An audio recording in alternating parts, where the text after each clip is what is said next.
안녕하세요. 저는 40대 주부입니다. 고등학생 아들을 키우고 있지요. 제게는 말 못할 고민이 있습니다. 다름 아닌 아들의 문제입니다. 아들은 이제 고3이 되었습니다. 아들은 어릴 때부터 성실한 아이였습니다. 스스로 알아서 공부도 열심히 했고 성적도 항상 좋은 편이었습니다. 고등학교에 입학할 때까지 한 번도 속을 썩이지 않은 착한 아들이지요. 그런데 제가 너무 아들을 몰랐나 봅니다. 아들은 평소에 얌전한 성격이고 시간이 날 때면 주로 책을 읽곤 했습니다. 덕분에 성적은 항상 최상위권이었죠.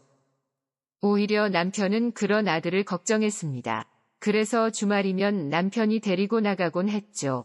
나가서 자전거도 타고 축구도 하곤 했습니다. 하지만 아들은 운동에는 크게 흥미를 못 느끼더군요. 오히려 책을 읽는 걸 더 좋아하는 것 같았습니다. 저도 아들의 체력이 걱정은 되었습니다. 하지만 공부를 잘하니 너무 안심을 했죠. 다른 엄마들도 부러워할 정도였지요. 그래서 더 방심했는지 모르겠습니다. 아들도 중3 무렵부터 사춘기가 찾아왔습니다. 다른 아이들보다 조금 늦은 편이었죠. 그 무렵부터 아들이 방문을 잠그기 시작하더군요. 이전에는 엄마에게 심하게 붙어 있던 아들이었습니다. 잘 때도 항상 제 곁에 붙어서 잠을 자던 아들이지요. 그런데 이젠 자기 방에서 혼자 자려고 하더군요. 내심 조금은 서운하기도 했지만 아들이 성장을 하는 것 같아서 다행이라 생각했지요. 하지만 방 안에 틀어박힌 아들이 걱정도 되었죠. 그래서 몇 번은 아들 방에 들어가 보기도 했습니다. 그럴 때마다 아들이 엄청 신경질을 내더군요. 별다른 간섭도 안 했는데 화부터 내는 아들이었죠. 서운한 감정을 남편에게도 털어놓았습니다. 하지만 남편은 아들의 뜻을 존중해주자고 하더군요. 남자는 누구나 자기만의 동굴이 필요하다고 했죠. 그 뒤로 아들 방에 들어가는 걸 많이 조심했습니다. 하지만 걱정이 안 되는 것은 아니었습니다. 남편은 아들을 믿어보자고 이야기를 했지요. 그래도 걱정이 되는 것은 인터넷이었습니다. 공부만 하던 아들이 컴퓨터를 자주 하는 것 같았습니다. 나쁜 걸 보는 건 아닌지 솔직히 걱정이 많이 되었죠. 아들은 이전보다 많이 날카롭고 신경질적으로 변했습니다. 하지만 성적은 여전히 최상위권이었고 학교나 학원에서 별다른 문제는 없는 것 같았습니다. 다만 집에서는 유독 저에게 신경질을 많이 부렸습니다. 무슨 말만 하면 엄마는 아무것도 모른다는 식이었죠. 엄마 껌딱지던 아들이 이제는 저를 무시하는 기분이었죠. 아들은 고등생이 되면서 키가 엄청 커졌습니다. 그래서 이제는 저보다 훨씬 큰 몸집이 되었죠. 밖에 나가면 아들이 제 보호자 같았지요. 아들을 안아보면 이제는 제가 아들 품에 쏙 들어갔죠. 아들은 투덜거리면서도 무거운 짐도 들어주었고 사람 많은 곳에서는 알아서 저를 감싸더군요. 어리기만 하던 아들이 든든한 남자가 되어 있었죠. 까칠한 아들이지만 어느새 이렇게 컸나 싶었죠. 아들에게 그렇게 보호받는 기분이 좋았습니다. 그러던 어느 날 아들의 방을 청소하러 들어갔습니다. 아들의 물건은 특히 만지지 않도록 주의를 기울였죠.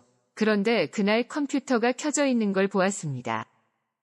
모니터만 꺼져 있고 본체는 켜져 있었죠. 저는 본체를 끄기 위해 모니터를 다시 켰습니다. 그러자 아들이 보고 있던 화면이 눈에 들어왔습니다. 이런저런 창들이 열려 있더군요. 그 모습을 보니 또 호기심이 발동을 하더군요. 그래서 아들이 보던 창들을 하나씩 살피기 시작했습니다. 그리고 곧 아들이 저장해둔 사진 폴더가 보였습니다. 아들은 야한 사진을 보고 있었던 것 같았습니다. 야한 걸 본다는 것은 남편도 저도 짐작을 하고 있었습니다. 그래서 웬만한 게 나와서는 놀라지 않을 거라 생각했죠. 그런데 아들의 컴퓨터에서 본 것은 놀라지 않을 수 없었습니다. 다름 아닌 제 사진이 있었기 때문입니다. 화면에 보이는 것은 분명 제 사진이었습니다. 그런데 제가 옷을 모두 벗고 있는 모습이었습니다. 어떤 사진은 설명하기도 민망한 포즈를 하고 있기도 했습니다. 너무 놀라서 저는 다른 사진도 열어보았습니다. 아무리 봐도 그것은 제 얼굴이었습니다. 제 얼굴을 한 여자의 적나라한 모습을 드러내고 있었죠.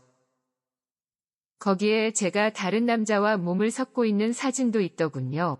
온몸이 끈적한 액체로 얼룩진 그런 사진도 있었고, 물론 절대로 제가 그런 사진을 찍은 일은 없었습니다. 하지만 사진의 주인공은 분명 제 얼굴이었습니다. 충격적인 사진들을 보면서 할 말이 없었습니다.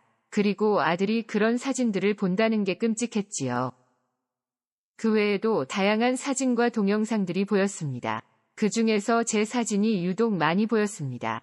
제가 아닌 줄 알지만 마치 제 치부를 보여버린 느낌이었죠. 사진뿐만이 아니었습니다. 찾아보니 비슷한 영상도 있는 것 같았습니다. 제 얼굴을 한 여자가 남자들과 어울리고 있는 영상이었죠. 순간 제가 저런 행위를 했었나 싶은 착각도 들었습니다. 하지만 자세히 보니 화면이 뭔가 부자연스럽더군요. 그래서 합성이라고 생각을 했습니다. 하지만 순간 소름이 끼쳤습니다. 누군가 제 모습으로 저런 사진과 영상을 만든 것이었죠. 그리고 제 아들이 그 사진과 영상들을 보고 있었던 것이죠. 제가 알던 아들이 아닌 존재가 집에 들어온 기분이었습니다. 어디서부터 잘못된 것인지 회의감이 들었죠. 갑자기 아들이 무섭다는 생각도 하게 되었죠. 저는 너무 놀라서 남편에게 울면서 전화를 했습니다. 남편은 회사에서 반차를 내고 급히 달려왔더군요. 남편도 사진과 영상들을 보면서 크게 놀라는 것 같았습니다. 그리고 그날 아들과 심각하게 대화를 나누었습니다. 아들은 처음에는 제게 크게 화를 내더군요. 자기 방을 왜 뒤지냐고 오히려 화를 낸 것이죠. 그때 남편이 거의 처음으로 아이에게 매를 들었습니다. 아들의 다리에 피멍이 들 정도로 맞았습니다.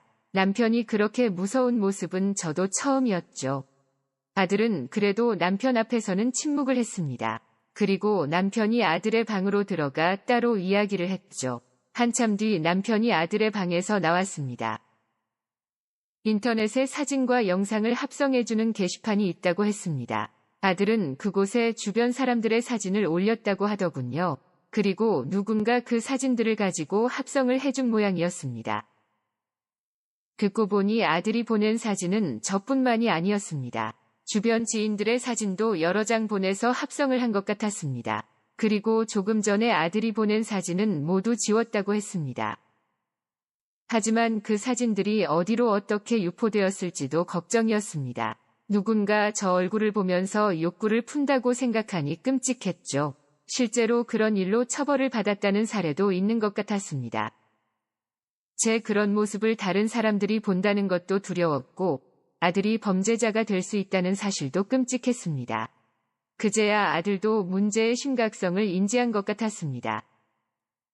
다행히 아들이 올린 사진을 다른 곳에서는 찾을 수 없었습니다. 그래도 불안해서 업체도 알아보기로 했지요. 남편은 개인 사진들은 당사자 외에는 크게 의미가 없을 거라고 했습니다. 그래도 저는 수치심과 당혹감, 불안감에 휩싸였습니다. 아들도 제게 죄송하다고 사과를 했습니다. 저는 최대한 담담하게 사과를 받아주었습니다. 하지만 아들과 시선을 마주치는 게 두려웠습니다. 아들의 눈빛이 제 몸을 훑어보는 것 같은 기분이 들었죠.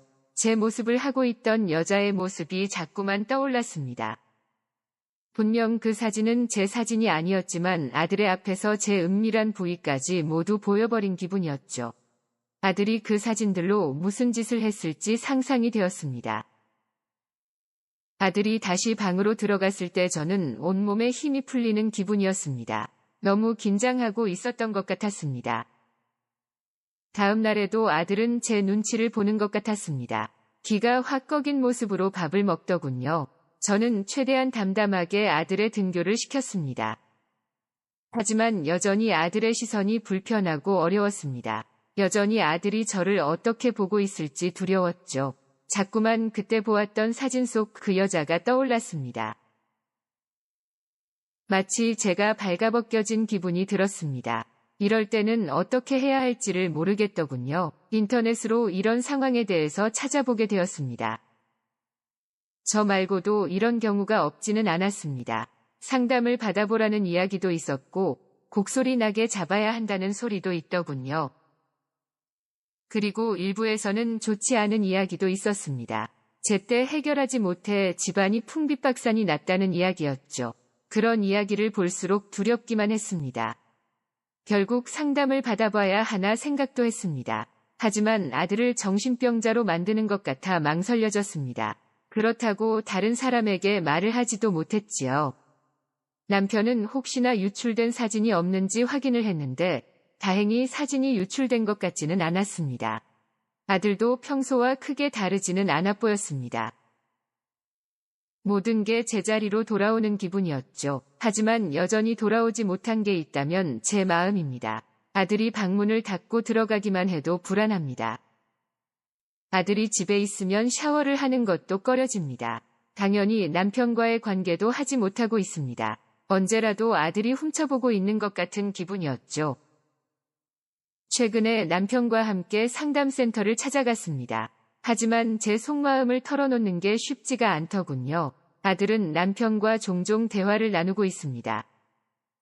다행히 아들도 많이 후회하고 반성을 하고 있다고 합니다. 그 말이 사실인지는 저도 알 수 없습니다. 하지만 남편은 아들을 한번 믿어보자고 합니다. 상담사님은 아들이 사춘기면 성에 관심이 많다고 했습니다. 엄마에게 애착을 느끼는 것도 그럴 수 있다고 하더군요. 상담사님 생각은 일시적인 충동으로 벌인 일 같다고 하셨죠. 상담을 받으면서 조금씩 진정이 되긴 했습니다. 하지만 한번 생겨버린 상처가 쉽게 지워지지 않네요. 하루라도 빨리 아들과 관계를 회복하고 싶네요.